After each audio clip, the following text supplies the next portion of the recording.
რელიგიური ტოლერანტობა და სეკულარიზმი ამ სახელწოდების კონფერენცია გაიმართა ბათუმში. მონაწილეები ტოლერანტობის იდეაზე, საკანონმდებლო რეგულაციებსა და რეგიონში არსებულ გამოწვევებზე მსჯელობდნენ. შეხვედრას საჭირისა და სამცხე-ჯავახეთის ადგილობრივი ხელისუფლების წარმომადგენლები ესწრებოდნენ. მათ შესაბამისი სერტიფიკატებიც გადაეცათ.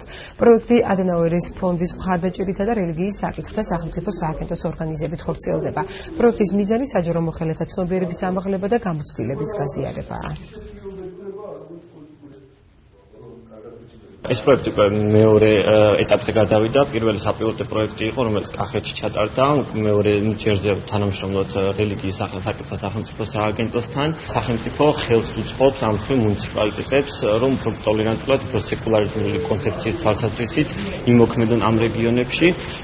პროექტი გრძელდება ასევე შემდეგ წელსაც, ან მოიცავს სხვა რეგიონებსაც. მინიმუმ თითო წარმომადგენლები ყველა დონეზე საკრებულოში ერთის ხრის განგეობაში მეორე და ადმინისტრაციულ ერთეულებში სამხაროში გვეყოლება ერთგვარი სპეციალისტი წარმომადგენელი ამ მიმართულებაზე ორიენტირებული, რომლებიც შესაძლო კონფლიქტის ან შესაძლო პრობლემების წარმოქმნის შემთხვევაში ჩვენთან სააგენტოს კოორდინაციის საფუძველზე მოახდენს ამ საკითხებს დარეგულირებას.